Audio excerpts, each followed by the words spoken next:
Shalom, salam hikmat, tetap jadi berkat. Bagaimana kabar teman-teman sekalian? Saya berharap teman-teman semua dalam keadaan yang baik dan dalam keadaan yang sehat. Kembali dalam kesempatan kali ini kita akan membahas satu video yang saya yakini di dalamnya bermuatan sebuah kesalahan terhadap ilmu kekristenan, yaitu apologetik. Tapi sebelum itu, bagi kami yang belum subscribe, silahkan subscribe dulu tombol di bawah sini biar channel ini berkembang dan menjadi berkat bagi banyak orang. Oke, Bapak Kaimana di sini menyatakan sebuah kesalahan tentang apologetik. Ada beberapa hal yang saya ingin cari sebenarnya dalam runut yang panjang video ini, tapi saya tidak menemukannya. Oleh karena itu, ketika saya ingin mencari bahan atau ingin lagi belajar dari konten-konten yang ada di YouTube tentang apologetik, muncullah sebuah video ini paling atas lagi dengan kata kunci apa itu apologetika. Ketika saya buka, itu ada kesalahan besar saya rasa di sana, baik itu dari sisi dia dulu yang pernah menjadi seorang Kristen, dan baik juga bisa menjadi blunder bagi teman-teman yang Islam. Maka saya rasa Bapak Kaimana ini melakukan kesalahan. Mari kita saksikan videonya. Ketika saya ini menjawab ya, ini bukan epi apa seperti yang diajarkan di tempat kami dulu. Setiap pelayan di rumah Tuhan ada satu hal yang diajarkan. Namanya apologetika. Itu semester, bisa sampai 2 semester. Apologetika, apologesis. Teknik menghindar dari pertanyaan. Di sini dia mengatakan bahwa setiap pelayan di rumah Tuhan itu diajari tentang apologetika.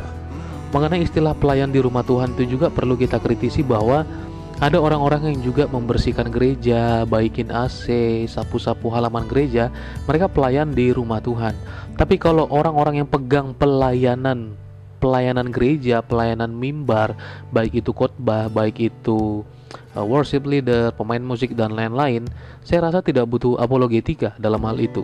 Tapi jika satu program gereja memiliki pembelajaran untuk jemaatnya atau pelayan-pelayannya, mungkin bisa jadi, tapi itu tidak wajib. Kemudian dia berkata bahwa apologetika, apologize. Dia menggabung kata apologetika dengan apologize yang artinya bahasa Inggris itu minta maaf. Apologetika bukan artinya minta maaf, dan ini mungkin salah sebut atau bagaimana ya, tapi dari situ ada sebuah kesalahan. Apologetika bukan apologize. Kalau pertanyaan itu mendesak dan kita kalah, itu sebaiknya dipakai politik. Ini adalah bagian dari apologetika. Nyanyi, bercerita, telling stories, ya dongeng. Padahal Ustadz Ari bilang jangan mendongeng, bahwa itu nggak bagus. Kisah yang benar itu. Bernong itu adalah bagian dari apologetika. Jadi ini intinya mereka bisa berputar. Nyanyi adalah bagian dari itu. Lalu apakah pertanyaannya? Apakah itu ada hubungannya dengan pengaruh yang tidak nampak? Jelas. Misi itu sobat. Jelas. Kekuatan nyanyian itu. Maaf, jangan marah. Saya bukan menyindir salah satu partai, bukan. Ada partai di Indonesia yang bahkan lagu partainya itu diambil dari pola akord dan pola melodis gereja. Gampang diingat sama anak kecil. Ya, betul. Semua lagu gampang diingat, dan dia akan ulang-ulang itu. Anak kecil begitu, dia ulang-ulang. Sesuatu yang diulang-ulang nanti akan makin kuat itu. Terekam itu. Bahkan ketika dia dewasa, dia akan secara otomatis tidak dasari, dia akan nongol lagi itu. Sama seperti komputer ketika dipanggil apa yang sudah disimpan, dia akan nongol lagi, gitu ya. Ini pola mereka. Bapak Kaimana ini menyatakan sesuatu yang salah, dan saya rasa ini sangat menyesatkan, mengandung unsur kebencian dan lain hal sebagainya. Mengapa saya katakan demikian? Bahwa pertama, apologetika itu adalah sebuah kesenian, adalah sebuah teknik, adalah sebuah keilmuan yang dimana orang Kristen memiliki untuk menyatakan imannya, mempertanggungjawabkan imannya secara pemikiran kepada orang yang mempertanyakan. Maka teman-teman kalau berkata apologetik sebagai ilmu untuk berkelit, ilmu untuk menghindar, ini dari segi pengertian kata saja tidak demikian. Beliau pertama begini, menyatakan bahwa apologetika itu seni dalam menghindar politik. Nah, teman-teman sudah menyamakan apologize, menyamakan politik, bahas apologetika, tiga-tiganya salah semua. Saya akan nyatakan pertama kepada teman-teman begini. Dalam Wikipedia, pada saat kita membuka, ini secara umum saja ya. Artinya kalau kita nanti menggunakan bahan-bahan yang merujuk kepada kekristenan, tidak dipercaya. Apakah politik itu juga ilmu untuk menghindar dan lain hal sebagainya, untuk berkelit dan lain sebagainya? Ternyata tidak juga. Dalam bahasa Yunani, politik itu menggunakan kata politikos, ya, yang berarti untuk atau yang berkaitan dengan warga negara dalam proses pembentukan pembagian kekuasaan dalam masyarakat yang antara lain terwujud proses pembuatan keputusan khususnya dalam kenegaraan. Dalam pengertian itu merupakan upaya penggabungan antara berbagai definisi yang berbeda dengan hakikat politik yang dikenal dalam ilmu politik. Macam-macam ya, politik adalah usaha yang ditempuh warga negara, politik adalah hal yang berkaitan dengan penyelenggaraan pemerintahan dan negara, politik merupakan kegiatan yang diarahkan untuk mendapatkan dan mempertahankan kekuasaan di masyarakat, dan lain hal sebagainya, tapi tak satu pun definisi mengatakan ilmu berkelit. Apakah yang dimaksud oleh Bapak Kainama ini adalah seperti para politikus yang pintar ngomong di masyarakat dan lain-lain, ada oknum-oknum yang tidak menempati janjinya? Itu beda lagi ya. Karena pengertian politik itu sendiri adalah baik. Tapi kalau kita bicara oknum, tentu ada oknum-oknum yang melakukan tugasnya dengan tidak baik. Polisi ada yang mungkin pungli, tapi tidak semua polisi begitu. Maka ada oknum-oknum yang berdiri sendiri untuk melakukan pungli itu. Tidak semua polisi seperti itu, maka itu oknum. Nah, tapi pada dasarnya polisi tidak seperti itu job desk-nya. Begitu juga dengan politik, tidak ada ilmu berkelit di politik itu, sama sekali tidak ada. Kita buka dari Wikipedia juga agar saya mau membahas ini secara umum, tidak merujuk kepada sebuah bahan Kristen dulu. Dari website Wikipedia, kita bisa melihat apologetika berasal dari kata Yunani yaitu apologia. Bukan apologize ya, bukan. Apologia yang bermakna membela iman. Sejarah mencatat apologetika menjadi seperti adanya diawali oleh tulisan-tulisan bapak-bapak gereja dan pujangga gereja Katolik. Seorang yang berapologetika disebut sebagai apologis. Secara etimologi diperoleh dari kata Yunani apologia itu tadi. Dalam sistem kata Yunani kuno, resmi terdapat dua kunci istilah yang bersifat teknis.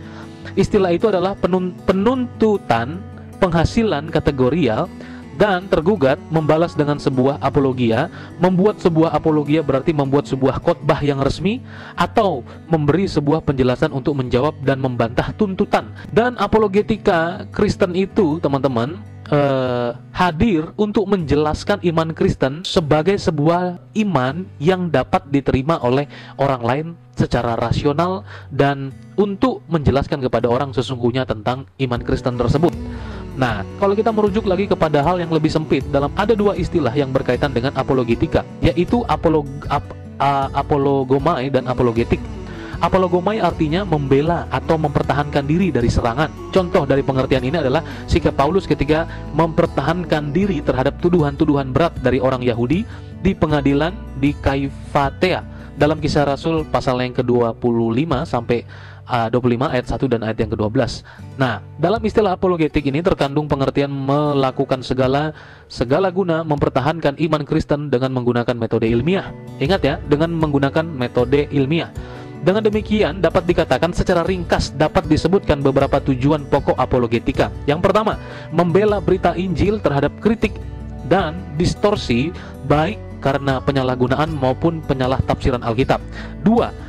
Menyaksikan kredibilitas iman Kristen, membongkar dan menghancurkan ajaran-ajaran yang salah. Yang ketiga, mempertahankan dan tetap memberitakan ajaran yang benar. Yang keempat, membentangkan seluas-luasnya wawasan dalam iman Kristen. Nah, maka itu yang perlu kita ketahui pada saat kita berbicara apologetik, itu adalah ilmu yang terhormat, di mana kita sedang menjelaskan firman Allah kepada orang yang mempertanyakan. Jadi ingat ya, apologetik ditujukan atau ilmu ini dipakai bukan untuk berkelit, bukan untuk menghindar, putar-putar dan kemudian ini tujuan mutar-mutar. Tidak, ini sifatnya adalah menjawab tuduhan. Jadi konteks yang dipakai oleh Bapak Kainama ini tidak tepat. Maka teman-teman dikasih nama Tuhan Yesus Kristus, kita perlu memahami bahwa ini sebuah kedangkalan berpikir. Tentu baik kita orang yang sudah meninggalkan iman kita yang lama, kita harus menjelaskan secara komprehensif agar orang tidak menilai kita. Apalagi orang yang belajar ya, banyak orang-orang yang belajar tentang apologetika, tidak ada satupun yang berpikir seperti Bapak Kainama ini. Bukan berarti, itu kan karena Kainama sudah meninggalkan imannya. Nggak.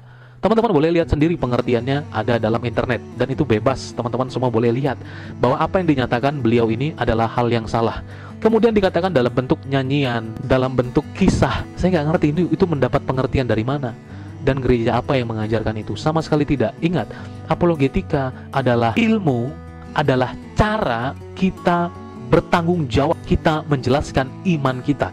Dasar ini sering dipakai Dan hampir semua para apologetik Kristen dalam menjawab tuduhan menggunakan dasar dalam 1 Petrus pasal yang ketiga, ayat yang ke-15 dan ayat yang ke-16.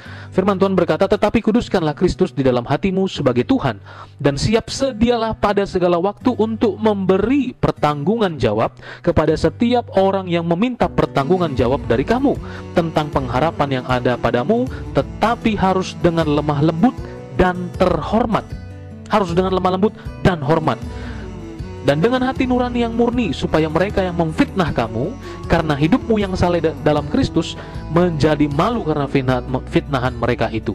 Jadi sungguh-sungguh apologetika berfungsi atau kita gunakan bagi setiap orang yang mempertanyakan, baik itu dalam konteks dialog, baik itu dalam konteks debat, baik itu dalam obrolan biasa. Apologetika dipakai dalam segala hal, bukan hanya dalam keadaan terdesak, wah gimana nih caranya, wah gua nipu deh. Enggak, mungkin yang dimaksudkan oleh Bapak Kainama itu adalah metomania, adalah kebiasaan berbohong. Kalau teman-teman lihat di internet mengenai orang yang kebiasaannya suka berbohong ketika terdesak, ketika punya teman baru, ketika ada hal-hal yang dia ingin mencari perhatian, orang-orang tersebut adalah metomania, orang yang dengan kebiasaan berbohong supaya dapat diterima, supaya dapat dibenarkan, dan lain-lain.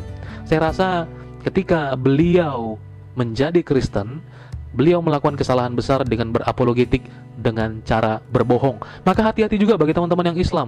Jangan sampai beliau ini menjelaskan juga dengan cara berbohong, ya, dengan cara berbohong, karena banyak pengertian-pengertian yang salah.